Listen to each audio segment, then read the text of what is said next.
Halo teman-teman semua, selamat datang di channel Natkridia, channel yang bahas tentang duit dan pengembangan diri.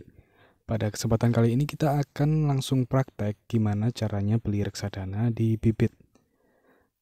Di sini bisa kita lihat, Bibit ini punya user interface yang bagus ya menurut saya.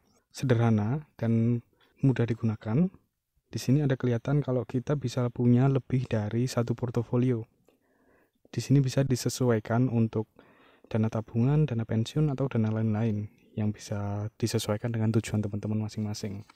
Bagi teman-teman yang lupa apa itu reksadana, di sini saya mengingatkan kembali kalau reksadana itu adalah seperti saat dimana masyarakat mengumpulkan uangnya, bersama-sama mengumpulkan uangnya untuk dipercayakan kepada orang lain, yaitu manajer investasi, untuk diinvestasikan, untuk dikelola supaya berkembang menjadi lebih banyak, supaya lebih menguntungkan. Nah, di sini saya ingin memberitahukan bahwa reksadana memiliki kelebihan dibandingkan dengan instrumen-instrumen lain seperti deposito dan surat berharga negara.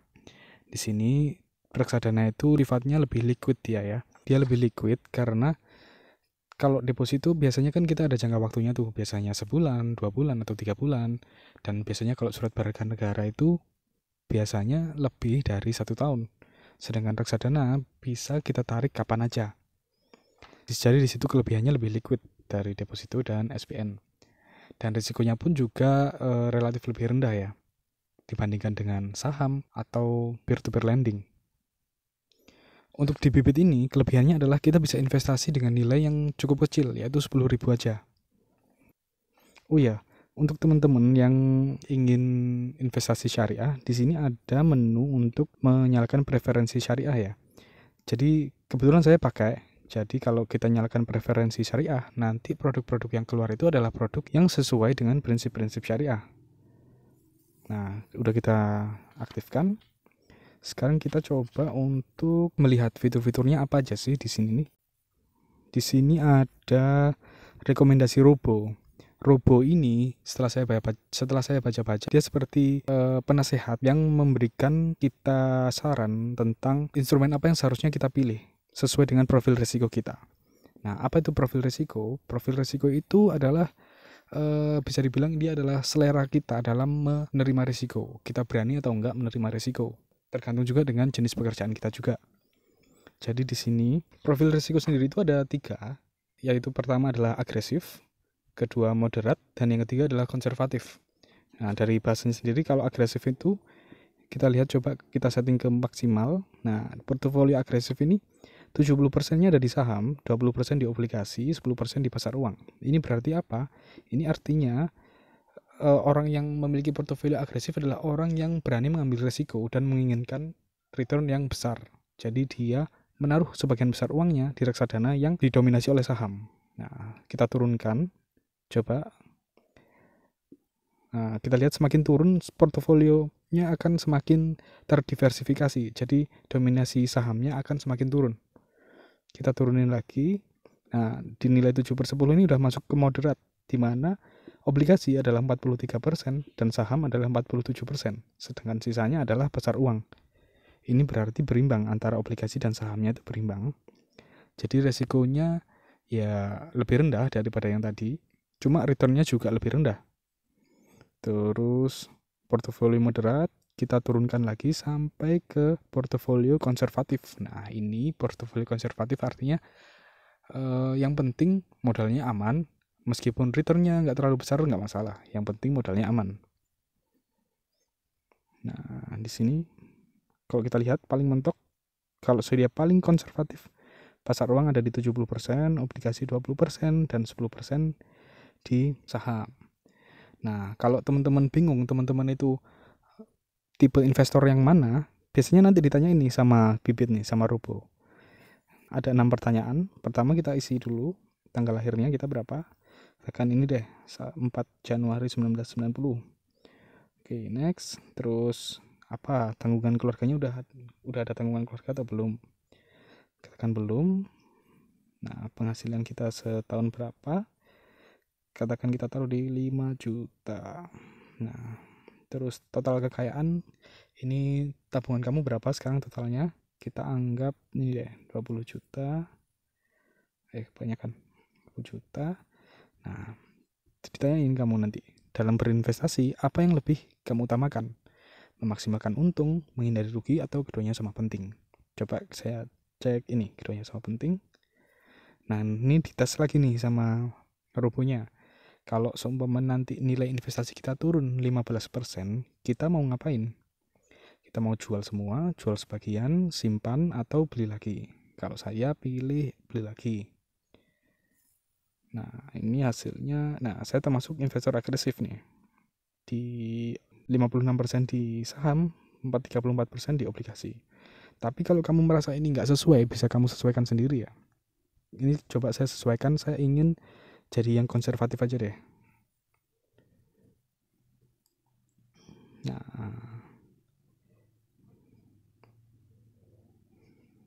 oke,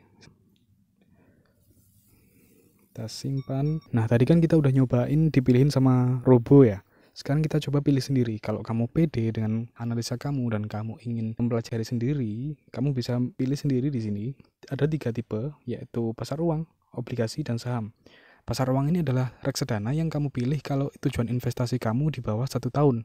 Karena investasi di pasar uang itu komponennya nanti uangnya ditaruh di deposito atau di obligasi yang jatuh temponya kurang dari setahun. Nah, untuk lebih dari setahun, untuk tujuan investasi yang lebih dari setahun bisa ambil di obligasi. Di obligasi itu ya biasanya ditaruh di obligasi pemerintah atau obligasi perusahaan ya. Nah, terus yang terakhir saham, ini saya bisa bilang untuk jangka di atas 5 tahun bisa taruh di saham. Selain itu, ada fitur lain yang ada di aplikasi Bybit seperti nabung rutin. Di sini kamu nanti bisa secara rutin tiap bulan kamu akan diingatkan untuk menabung di reksadana. Jadi biar nggak kelupaan dan tetap on track untuk mencapai tujuan finansial. Lalu ada juga gift card reksadana. Kamu bisa ngasih kado berupa reksadana ke orang terdekat kamu. Entah itu untuk ulang tahun, untuk kelulusan, atau untuk pernikahan. Apa aja bisa di sini sesuai dengan menu yang ada di sini ya. Nah, sekarang kita akan bahas kalau kita memilih reksadana kita sendiri. Kita mulai yang dari paling simpel, yaitu pasar uang. Nah, di sini kan kelihatan tuh ada 3 indikator utama yang ditampilkan sama Bybit. Kita coba discover more. Di sini ada 1 year return, expense ratio, dan total AUM, total AUM. Nah, ini maksudnya apa sih? Ini maksudnya kita jelasin satu-satu ya. 1 year return ini adalah kemampuan reksadana ini untuk menghasilkan untung dalam 1 tahun terakhir. Jadi dalam 1 tahun terakhir dia udah bisa menghasilkan keuntungan sebesar 7,13% untuk skor invest syariah ini ya. Terus expense ratio itu adalah perbandingan antara beban operasional dalam 1 tahun untuk mengelola reksadana dibandingkan dengan rata-rata NAV selama 1 tahun. Jadi bahasa gampangnya adalah biaya yang timbul dalam mengelola suatu reksadana. Jadi logikanya semakin kecil expense ratio, bisa kita bilang kalau manajer investasi itu semakin efisien dalam mengelola reksadana sehingga memberikan keuntungan yang lebih besar untuk kita. Soalnya bebannya sedikit.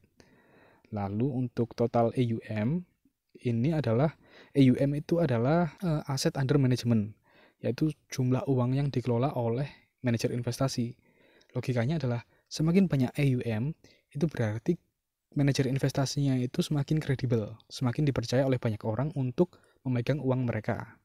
Jadi di sini secara umum kita cari yang returnnya tinggi, expense ratio rendah, dan total AUM yang juga tinggi. Secara umum seperti itu.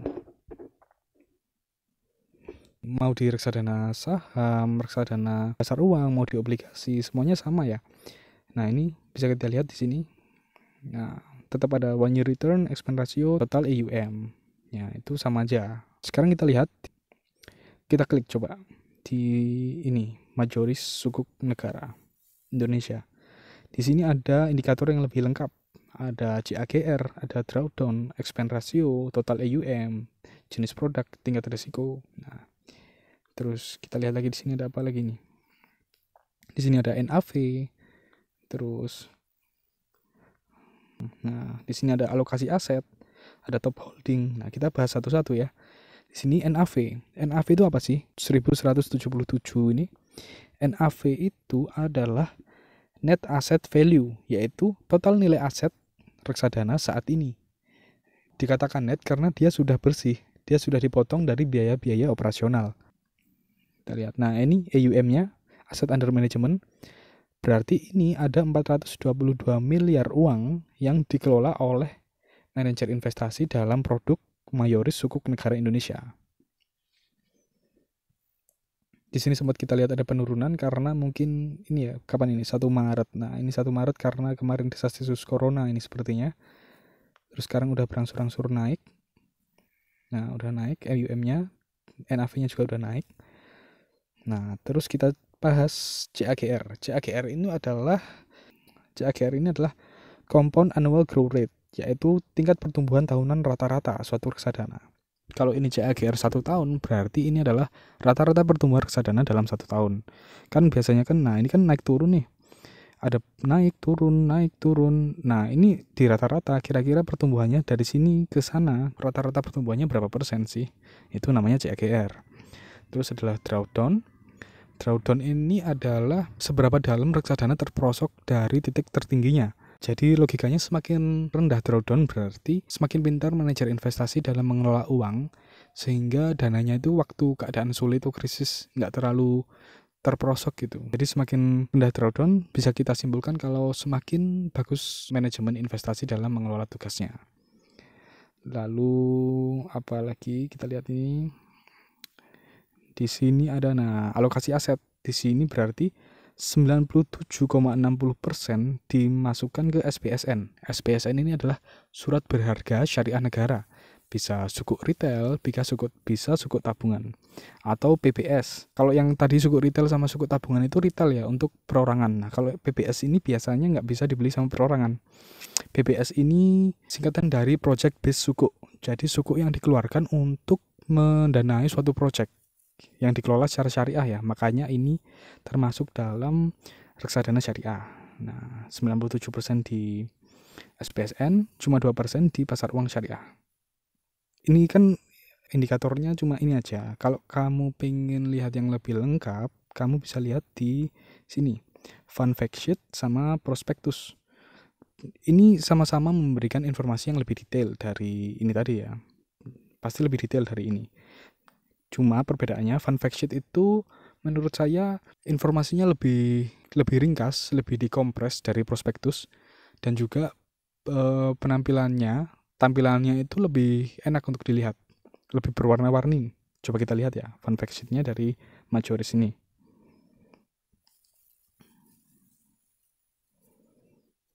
Oke, bisa kita lihat di sini. Nah, di sini ada fun fact sheet 30 Juli.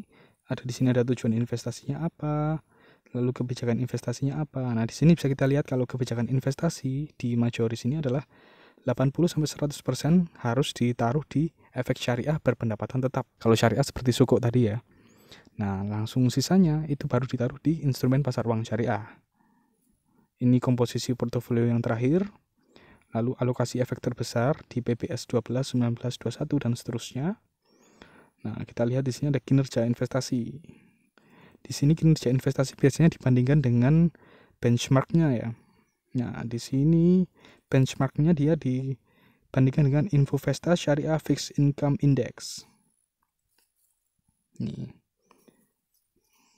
Nah, di sini bisa kita lihat ringkasan produknya. Tanggal efektifnya tanggal 30 Oktober 2017, berarti ini diterbitkan sejak tahun 2017, 30 Oktober. Dengan surat pernyataannya dengan nomor ini, lalu NAV per unitnya adalah Rp1.165,47. Nah, di sini ada minimal investasi awal ada 10.000. Di sini juga ada biaya pembelian unit, biaya penjualan kembali, biaya pengalihan. Nah, di sini ada juga bank kustodian. Bank kustodian itu apa sih? Bank kustodian itu adalah bank yang menampung aset kita. Jadi kalau biasanya ada pertanyaan kan, kalau seumpama bibit bangkrut itu gimana? Ini kalau seumpama, tapi kalau saya rasa sih ya jangan sampai. Terus kalau seumpama emang bangkrut, sebenarnya uang kita itu aman karena uang kita ada di bank kustodian, yaitu bank yang menjadi wadah untuk investasi kita.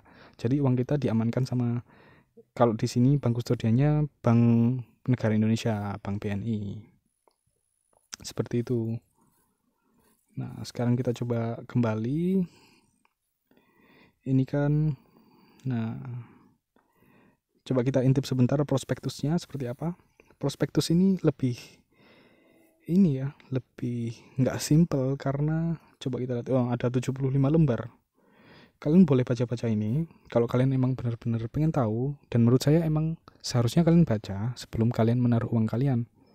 Karena PR dari seorang investor adalah mempelajari tentang produk investasi yang akan dia pilih. Di sini ada profil dari reksadana. Terus kita lihat di daftar isinya ada istilah, definisi tentang manajer investasi, bank kustodian, tujuan investasi. Di sini lebih lengkap pokoknya daripada fun fact sheet. Di sini bahkan ada laporan keuangan ya. Ada laporan keuangan dari reksadana ini. Jadi kita bisa tahu kinerjanya. Coba kita lihat laporan keuangannya ada di mana. Laporan keuangan dari reksadana Syariah Mayoris Sukuk Negara Indonesia. Di sini kita bisa lihat pendapatannya tahun 2019 ada 29 miliar, meningkat daripada tahun 2018. Teman-teman kalau mau lihat detailnya silahkan download prospektus dari reksadana yang akan dipilih. Oke, sekarang kita kembali. Nah, sekarang kita coba beli reksadana berdasarkan rekomendasi Robo. Di sini kan tadi saya udah merubah profil risiko saya ya. Dia jadi konservatif, di mana 70% portofolio ada di pasar uang, 20% di obligasi, dan sisanya di saham. Nah, sekarang kita coba beli. Kita coba beli investasi sekarang. Oh ya, untuk teman-teman yang ingin dapat cashback 25.000, kalian bisa pakai kode NAT123 saat kalian mendaftar pertama kali di Bibit. Kode itu kalian masukkan di halaman yang sama saat kalian memasukkan nomor handphone. Jangan sampai kelewatan, karena nanti kalau kelewat nggak bisa balik lagi. Oke, sekarang kita coba beli pakai cashback juga 1 juta. Saya beli reksadana 1 juta, saya punya cashback saldonya 35.500. Oh iya, cashback ini bisa digunakan kalau kalian beli reksadana dari rekomendasi Robo. Kalau beli sendiri, milih sendiri itu nggak bisa dipakai. Nah, sekarang kita beli. Saya belinya pakai GoPay ya. Nah, di sini ada keterangannya. Di Sukor Invest Syariah Money Market Fund 700.000 di pasar uang. Terus di obligasi 200.000, di stream syariah saham 100.000. Kita lihat, kita gunakan cashback. Saya menyetujui. Kita bayar sekarang. Nah, saya pakai GoPay. Buka.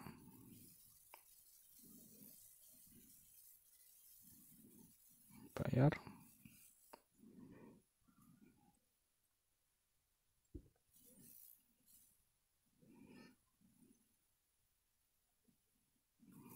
Oke. Kita lihat di transaksi. Pembayaran telah diterima. Di sini cashbacknya diproses secara terpisah ya. Dibelikan cashbacknya masuk ke Mayoris Sukuk Negara, ke obligasinya. Oke, kita tunggu. Ini saya belinya di tanggal 2 September. Nanti kita lihat kapan ini selesai transaksinya.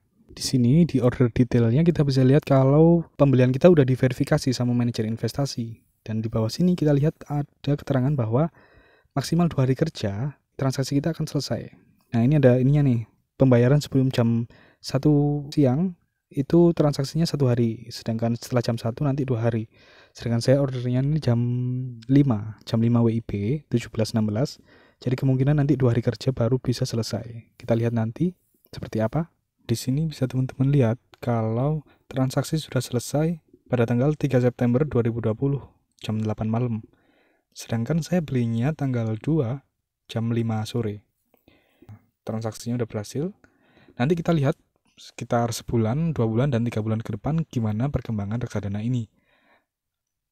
Nanti akan saya update gimana perkembangannya di video selanjutnya. Sampai jumpa.